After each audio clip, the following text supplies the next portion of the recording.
Saudações, caro internauta, bem-vindo a mais uma edição do Viver com Saúde, o programa que traz informações de qualidade para melhorar a saúde dos angolanos.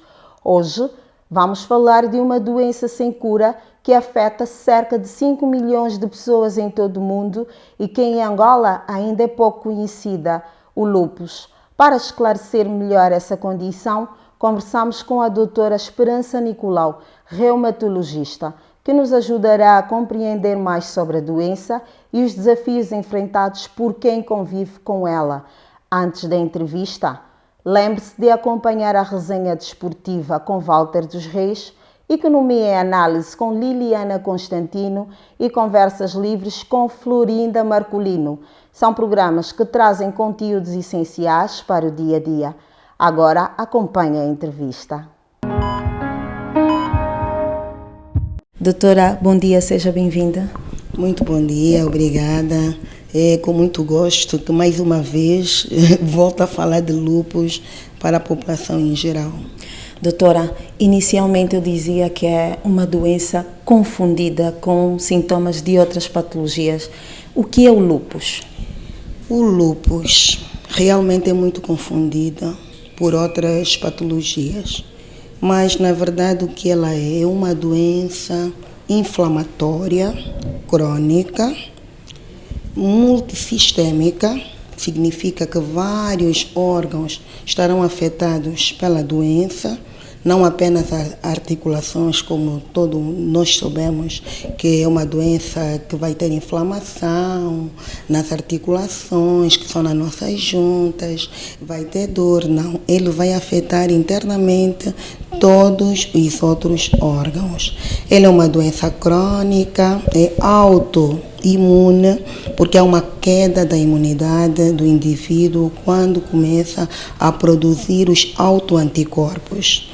Esses autoanticorpos são proteínas de defesa do nosso organismo, que têm como função defender o nosso organismo contra todo tipo de agressão que venha a ter externa, mas no momento eles são produzidos com essa intenção, porque física e quimicamente tem esta constituição de defesa, mas por uma razão desconhecida, que nós chamamos de idiopática, porque não sabemos por que razão, começa a existir uma luta interna entre essas proteínas. Ao invés de defenderem o organismo, vão provocar a doença.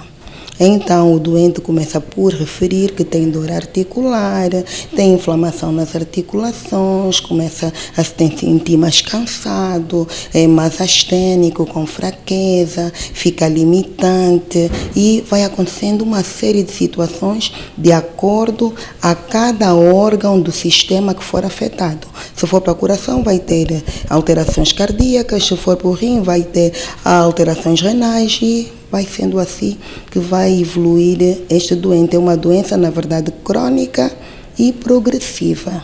Existe algum fator para a sua existência, doutora? E já agora, quais são os tipos de lúpus que existem? O fator, pensa-se que por existir uma predisposição genética do organismo do indivíduo, alguns fatores externos poderão contribuir para iniciar a doença.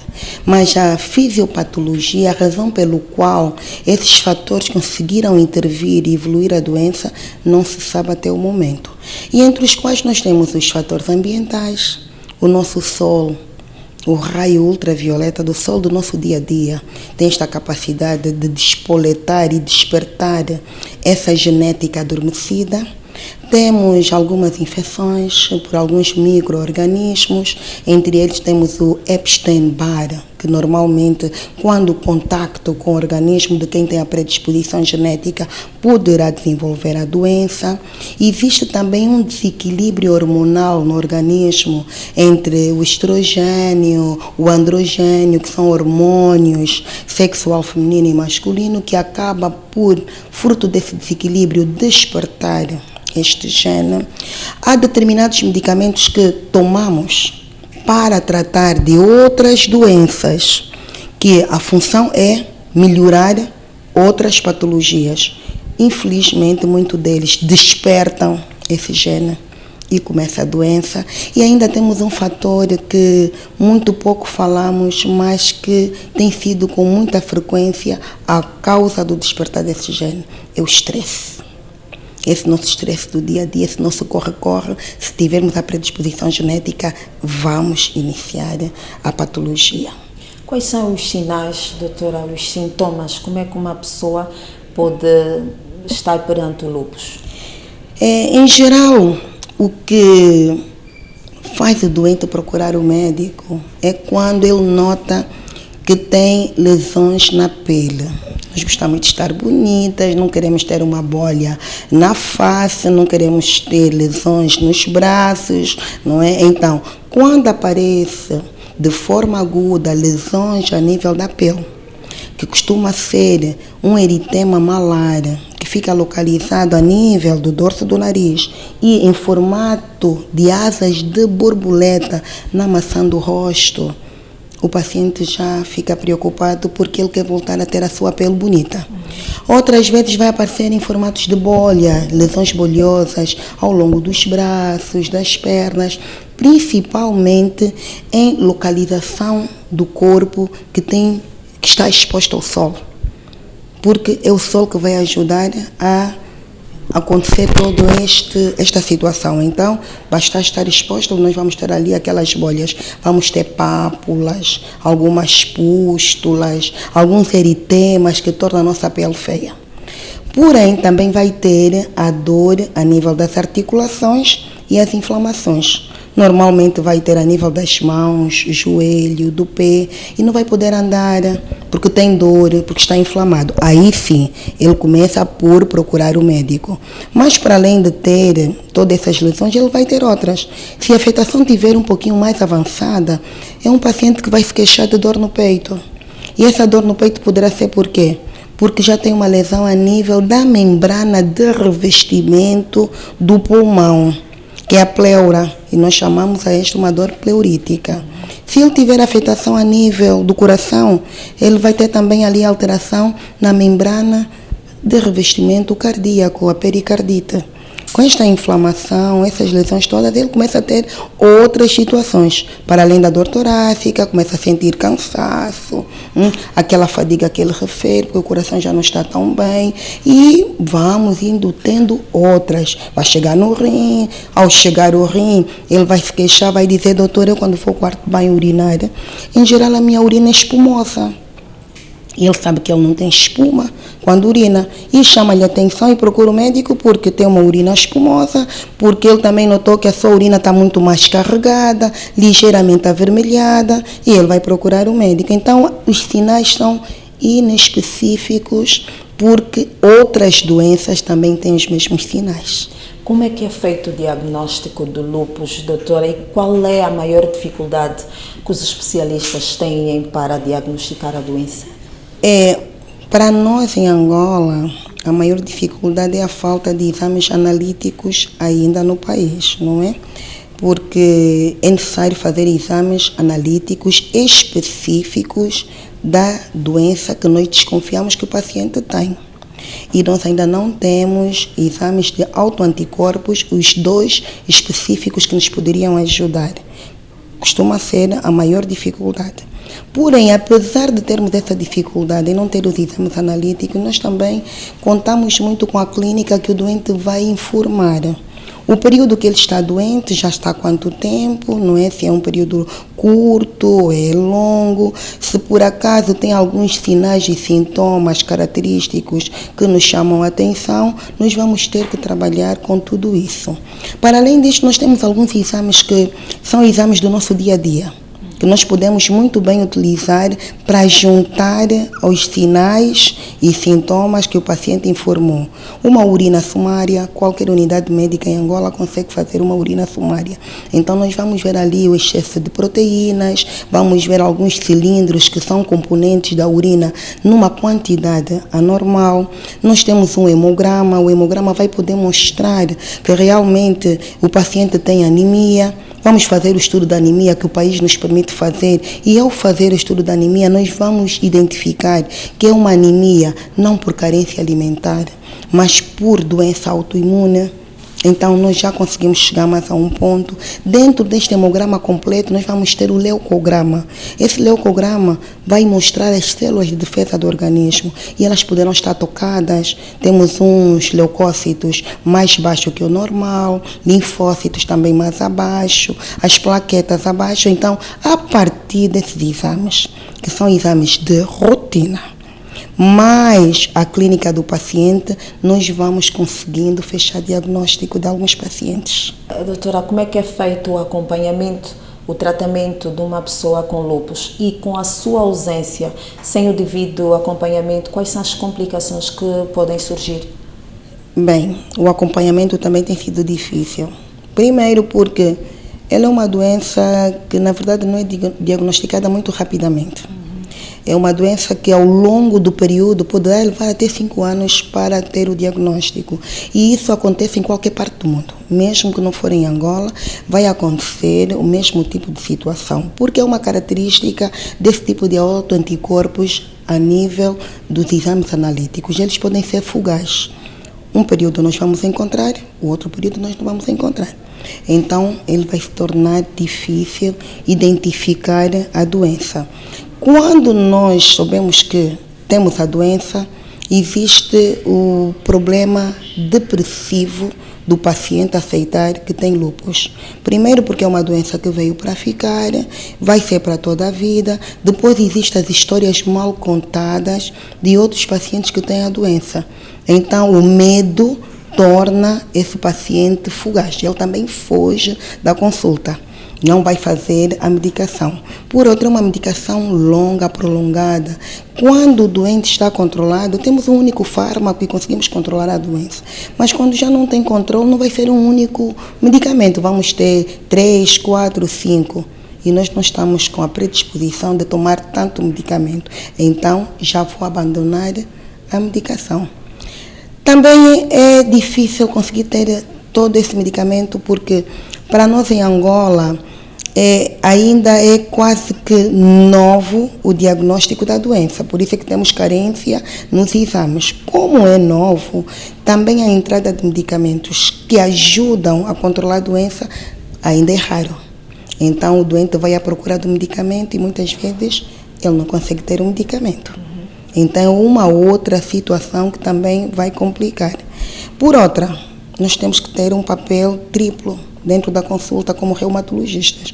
Temos que conseguir ser um pouquinho padre ou madre, outra parte médica, outra parte psicóloga, porque o doente tem que sair bem preparado desta consulta para poder perceber que tem a doença e sua aceitação é que fará aumentar a sua esperança de vida. Quais são as idades que mais acomete? Qualquer idade, doutora? Tem alguma específica?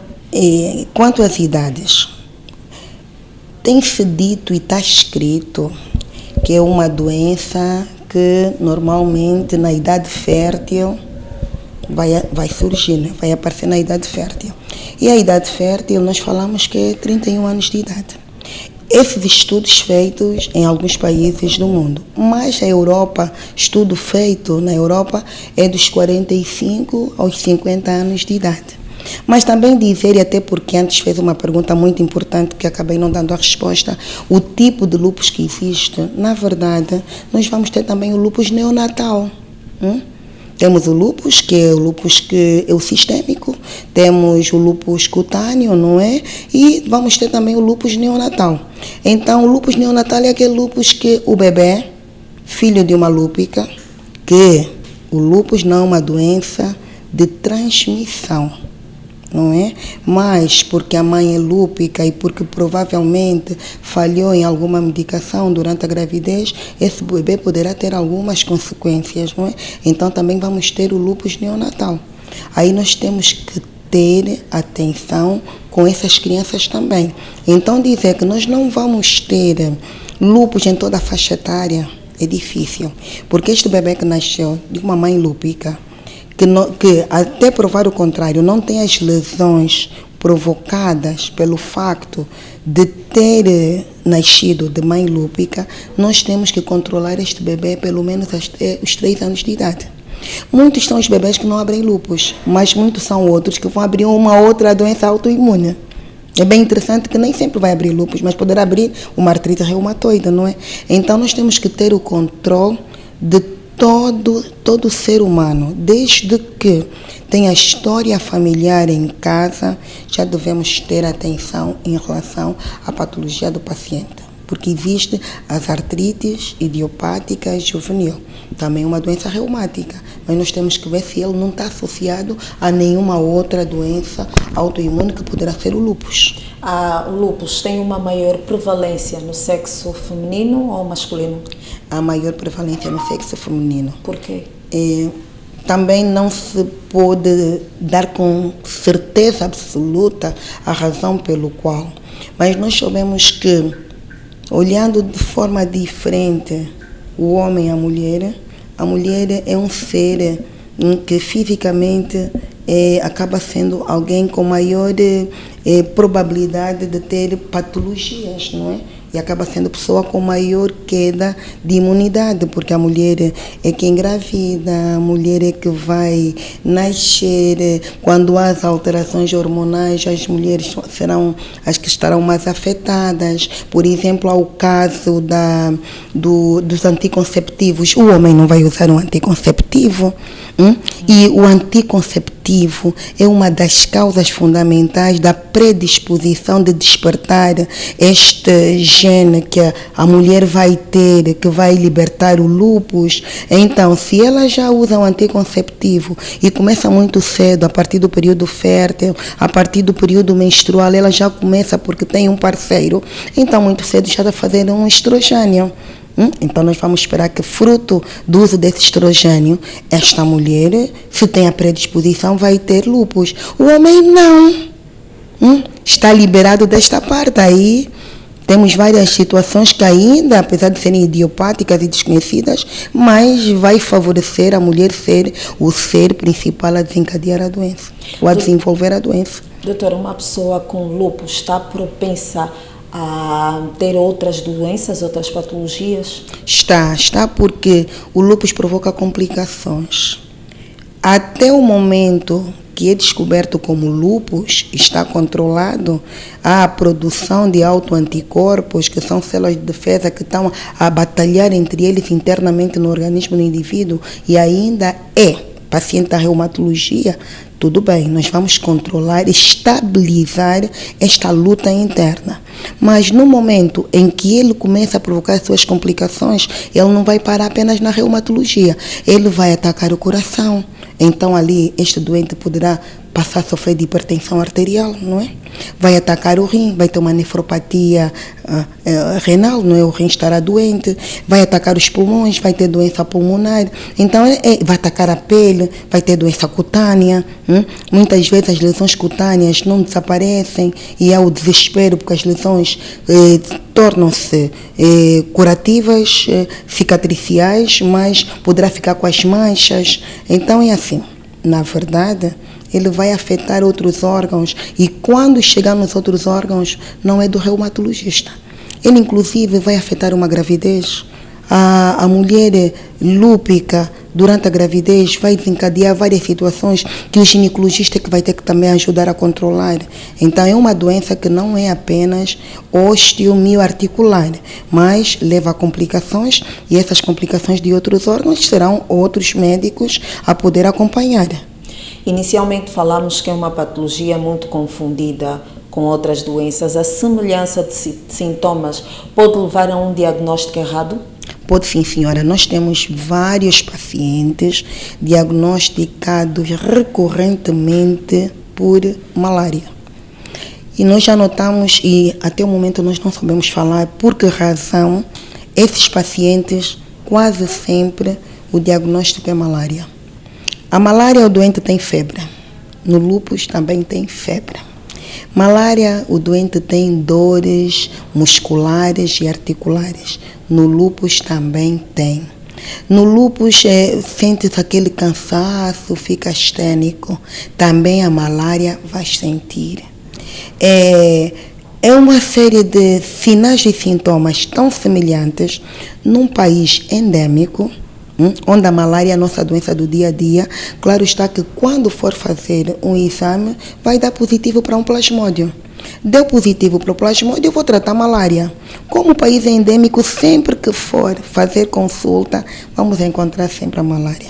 O que leva a chegar a pontos diferenciados em relação à doença é quando, por insistência, o médico diz, não pode, todos os meses malária, que falta de cuidado que existe nessa família, que não se consegue controlar. E aí vem uma mãe, vem um adulto que diz, não, nós fazemos uso de insecticidas, fazemos isso, aquilo, e também já não conseguimos perceber onde vamos tocar.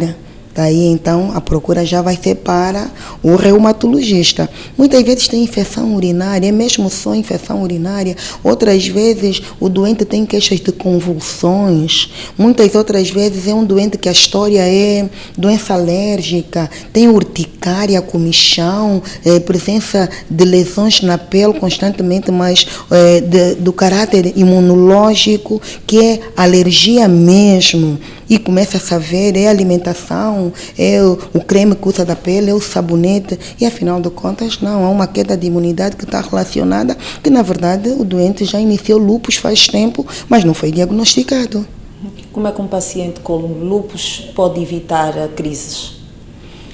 Tomando a medicação, não abandonando o seu médico, tendo uma família que apoia o doente e consegue dar conta que o que ele precisa é amor, porque um paciente que abre quadros depressivos tem alterações humorais, um momento que está bem, outro momento que não está. É um paciente que muitas vezes a sua doença se associa a neuropatias, abre fibromialgia. A fibromialgia é muito dolorosa, ele tem muita queixa, tem muita dor. Então, a família muitas vezes não acredita na dor que o paciente refere. O próprio médico, se não for reumatologista, não acredita na dor que o doente refere. Então, ele, para evitar as suas crises, precisa de muito carinho, precisa de muito amor, precisa de se entregar e aceitar que tem a doença, precisa tomar a medicação. Se ele conseguir cumprir minimamente com tudo isso, inclusive a alimentação. Porque há doentes que sabem que têm a fotossensibilidade, os raios solares, mas querem fazer praia, querem fazer piscina e sabem que não podem pegar aquele sol, mas têm necessidade de se misturar aos outros e então passam por cima. Se cumprir toda aquela orientação médica, a esperança de vida é longa. E às vezes muito maior até que a nossa que não tem lúpus. Falou em alimentação, consegue falar um pouquinho do que é restringido num paciente com lúpus? Na verdade, nós não retiramos nada do paciente lúpico. Ele pode comer tudo, não há nada que impede na sua alimentação que esteja relacionada à sua doença. Agora, como nós, também ele deve comer a quantidade certa de tudo, não é?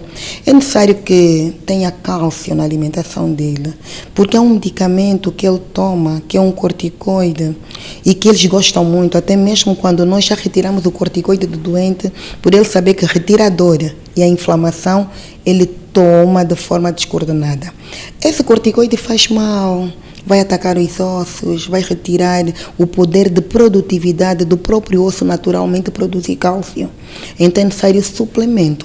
O suplemento poderá ser medicamentoso, mas é necessário que o suplemento venha também a partir da medicação, da comida que ele come. Então deve sempre ter uma alimentação rica em cálcio. Por outra, porque tem alterações no metabolismo orgânico, facilmente ele deposita gordura. Então, ele deve ter cuidado em comer comidas ricas em colesterol, que é alto. Aí ele deve se cuidar e escolher sempre. Isso posso, aquilo não posso.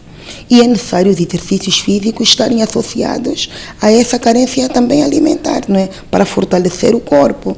Então, pode comer tudo, tal como nós. Somos todos iguais, tal como nós não devemos comer algumas outras coisas no excesso, porque vamos produzir carências ou aumento excessivo de algumas proteínas, ele também tem que ter cuidado.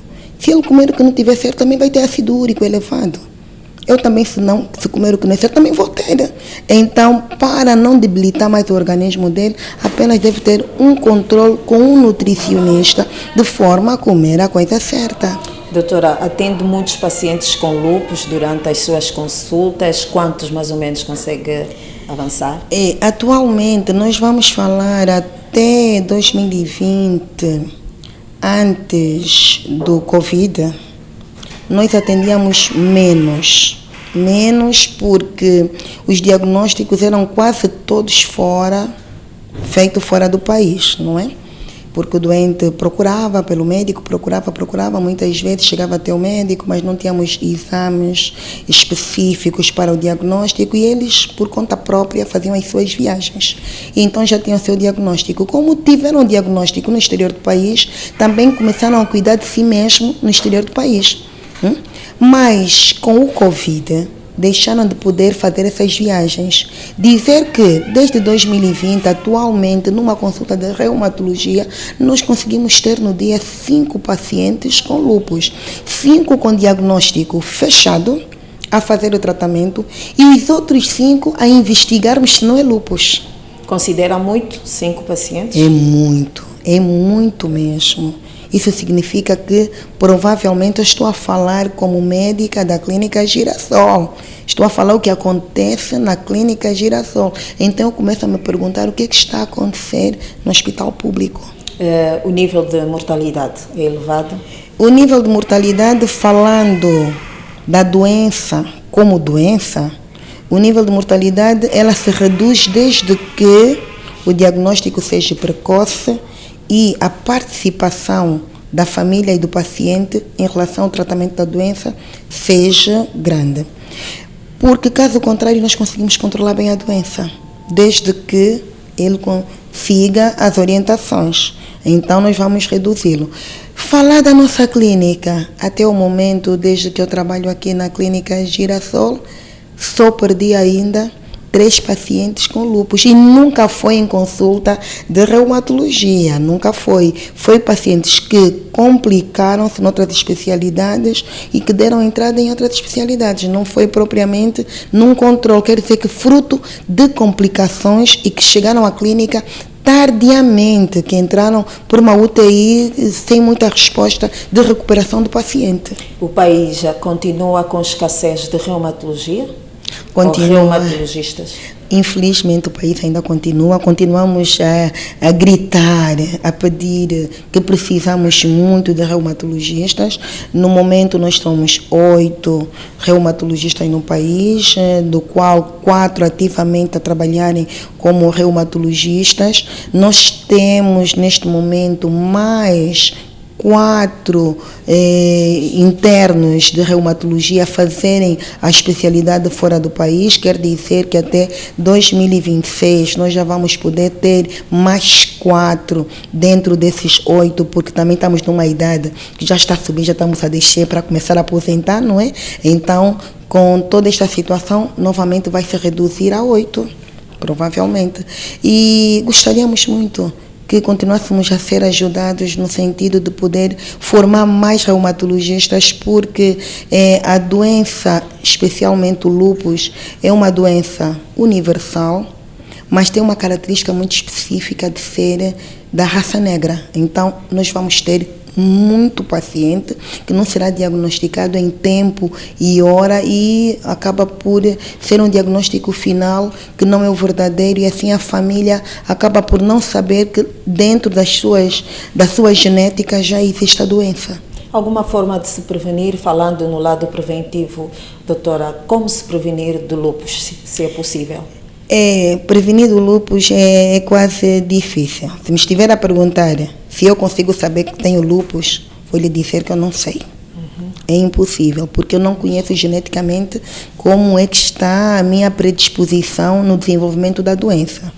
Então não é possível. Também dizer à população toda que vocês devem se cuidar para não tomar este medicamento, porque você pode ser lúpica. E tem que se cuidar para não engravidar, porque você pode ser lúpica. Dizer que não pode fazer o uso de anticonceptivos, porque você pode ser lúpica, também não é correto, não é? Então, prevenção para saber que eu sou doente impossível, não temos. Mas, quando tiver os sinais e sintomas e tiver diagnosticado a doença, tem que saber prevenir para que esta doença tenha uma estabilidade, para que esta doença não passe para o ponto complicações. E nós podemos estabilizar. Quem vai ajudar na estabilização é o medicamento, o fármaco que vai tomar. Doutora, uma mensagem que deixa para a população? Para a população é muito importante, em geral, quando nós apresentamos doenças de pele, nas articulações, em geral nós procuramos o dermatologista, procuramos o ortopedista, mas é bom quando, com muita recorrência, temos esses mesmos sinais e sintomas, também pensar num reumatologista. Mulheres grávidas, mulheres em período fértil, não grávidas, mulher em período fértil com a capacidade de engravidar, porque o lúpus não impede engravidar, pelo contrário, mulher lúpica é fértil, só que a gravidez ativa a doença, a gravidez atua sobre o feto, por essa razão é que ela deve sempre ter o seu médico que lhe acompanha para ter uma gravidez saudável, né?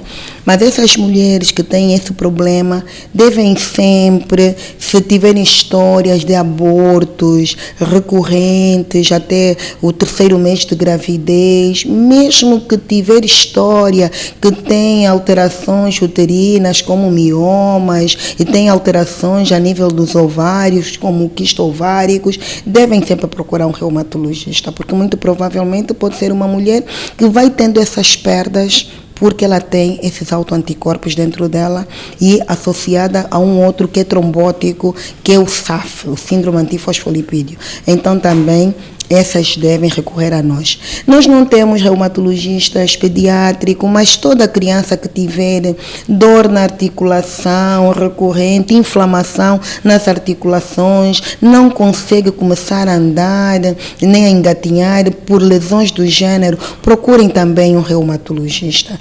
É muito importante. E dizer às famílias que têm pacientes já diagnosticados a doença, tenham muita calma, muita serenidade, deem um amor e acreditem que realmente é uma doença muito depressiva quando não encontramos carinho no seio familiar. Obrigada, doutora. Obrigada.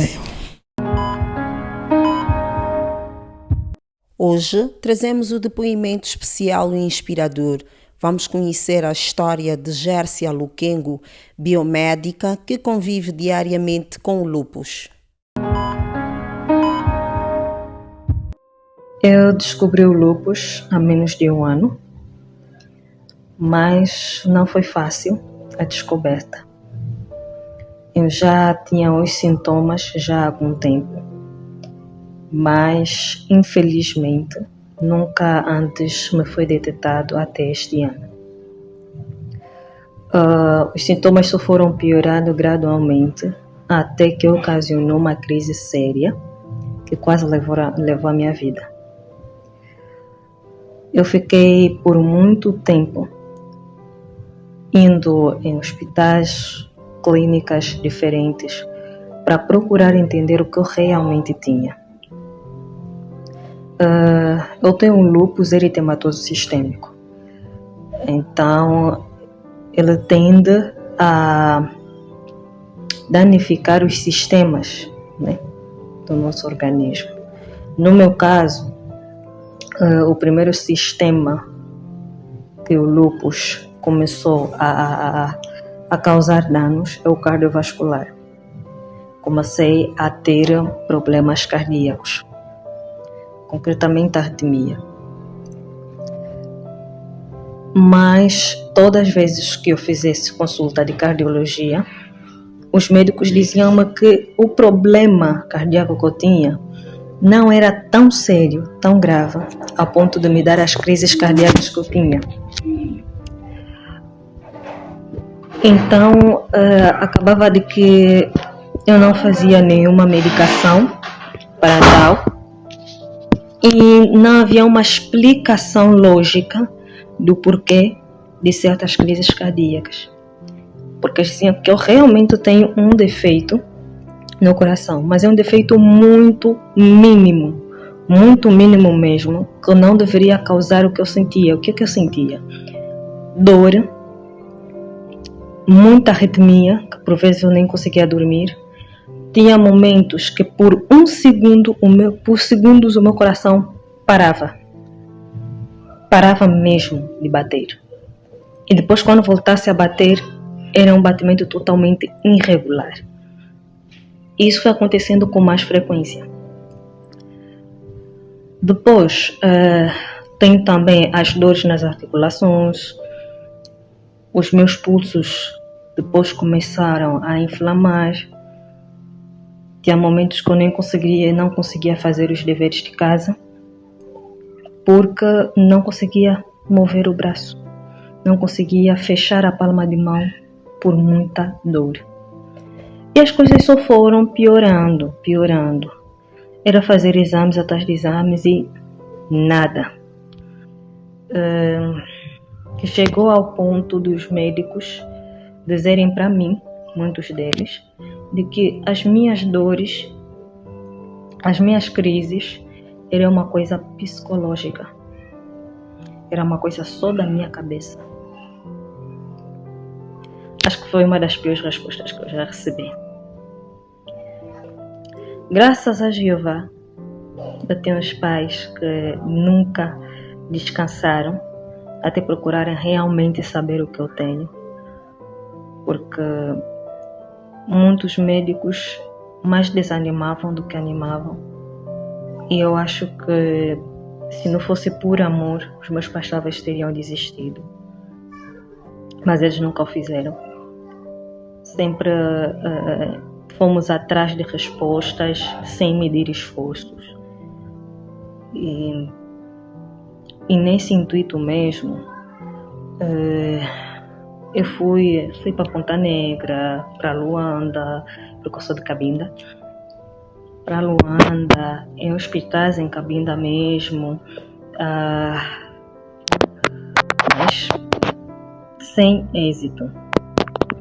No ano passado a coisa ficou pior. As minhas crises começaram a ser constantes, principalmente depois da perda da minha tia, que para mim era tia, irmã, segunda mãe, porque era alguém que eu cresci a ver, os meus pais de quem criaram ela, então para mim era como uma irmã mais velha. Depois da perda dela, eu só fui piorando. Comecei a ter casos de febres, mas aqui você tem febres, dor nas articulações e malária ou paludismo. Então eu ia para o hospital, era a mesma coisa que os médicos solicitavam, PP, TIF, e eu fazia e nada. Quando eu tentava ir mais a fundo, tentar fazer outros exames para ver se há alguma infecção, nada, não acusava nada. Mas as febres estavam ali, vão, vêm. Então a minha médica, pelo historial todo que ela foi acompanhando, e isso levou 2 meses, eu fiquei 2 meses internada no Hospital Geral de Cabinda. Pelo historial, ela aconselhou-nos, recomendou-nos, porque no Hospital Geral não tinha essa especialidade, então recomendou-nos de que procurássemos um reumatologista. Olhou para mim, olhou para os meus pais, conversou com os meus pais e disse que tudo que eu estou vendo agora, ela tem alguma patologia do sistema imunológico. Isso não é uma infecção bacteriana, não é um vírus, não é um parasita, não é nada disso. Os sintomas delas não se enquadram nisso.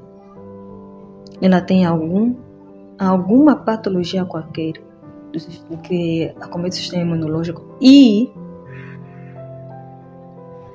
pelos sintomas, aconselho a procurarem um reumatologista. Eu agradeço muito a essa doutora porque nos deu luzes de nos direcionar. Mas em algum momento o foco mudou, né? Por um pequeno momento o foco mudou. Porque eu havia feito a consulta de gastro, porque no momento que fiquei internada também comecei a ter crises gástricas. Então a médica encaminhou-me para um gastro. Aí fiz a endoscopia. Na endoscopia tiraram um tecido, fiz a biópsia. Na biópsia, né, segundo o resultado que lá se obteve, o resultado que veio foi de que eu tinha um linfoma gástrico, ou seja, câncer no estômago. Aquilo foi um balde de água fria para mim e para minha família. Câncer do estômago. Só o nome câncer já assusta. No estômago. Não estava a dar para encaixar aquele resultado. A minha doutora, ela disse, olha, eu ainda acho que isso pode ser ultrapassado. Ainda acho que talvez ela não tenha isso.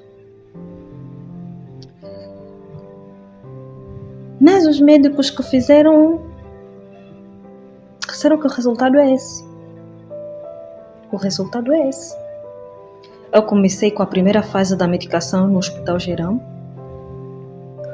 mas eu tinha que ser encaminhada em Luanda, né? Que é onde eu tenho o centro de oncologia. Aí fui encaminhada para Luanda. Ainda estava mal, débil.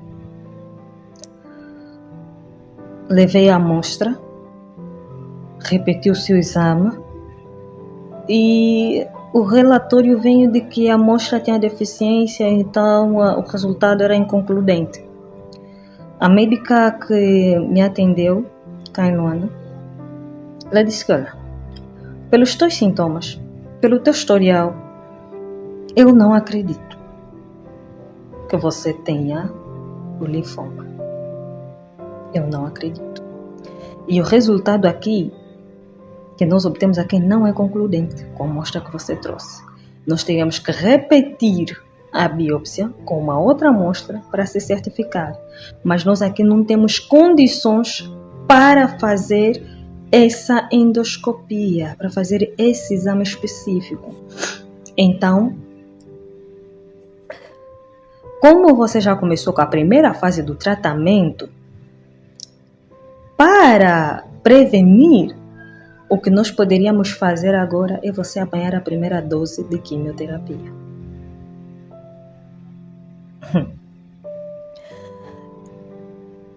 A tia que eu perdi ano passado morreu de câncer de mama.